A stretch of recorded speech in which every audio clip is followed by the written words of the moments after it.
Magandang umaga mga kahuwan. Narito na ang ulat sa panahon today. Magandang umaga po sa ating lahat. Narito ang ating weather update para sa araw ng Huwebes, January 29, 2026.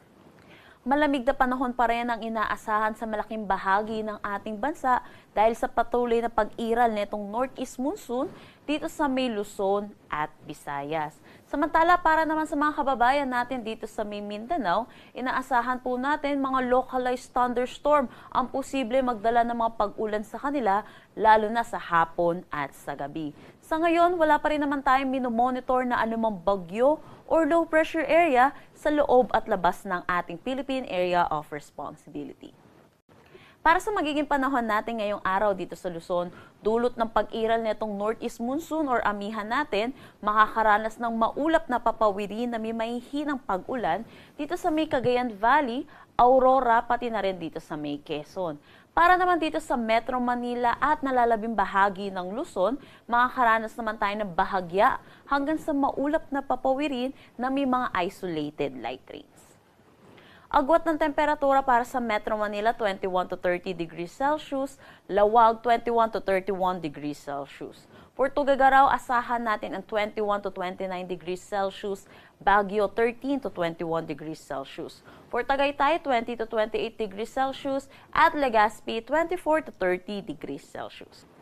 Para dito sa may Palawan, Visayas at Mindanao, maaliwalas na panahon naman ang ating aasahan. Pero magkaiba lang yung weather system na inaasahan natin na posible magdala ng mga pag-ulan sa kanila.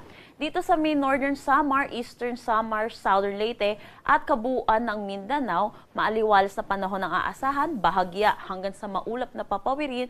Pero asahan po natin yung mga isolated rain showers o kaya mga localized thunderstorm lalo na sa hapon at sa gabi. Dahil ito po mga localized thunderstorm, posible pa rin po ito magdulot ng mga pagbaha at mga pagguho ng lupa. So tutok po tayo sa updates na nilalabas ng Pag-asa hinggil sa mga thunderstorm advisory. Para naman sa nalalabing bahagi ng Visayas, pati na rin dito sa may Palawan, dulot naman ng northeast monsoon, makakaranas sila ng bahagya hanggang sa maulap na papawirin na may mga isolated light rains. Agwat ng temperatura para sa Kalayaan Islands at Puerto Princesa, 25 to 31 degrees Celsius. Dito sa Iloilo, 24 to 30 degrees Celsius. Cebu, 23 to 30 degrees Celsius. For Tacloban, 24 to 30 degrees Celsius. Cagayan de Oro, 23 to 30 degrees Celsius. Zamboanga, 24 to 34 degrees Celsius. At Davao, 25 to 33 degrees Celsius. Wala pa rin naman tayong nakataas na anumang gale warning sa anumang seaboards ng ating bansa. Pero iba yung pag-iingat po para sa ating mga kababayan, lalo na po dito sa Northern Luzon, dulot na rin ng bugso ng ating northeast monsoon or amihan dahil posible pa rin po yung matataas na alon. At ang sunset mamaya ay 5:54 p.m. Para sa karagdagang impormasyon, bisitahin ang aming mga social media pages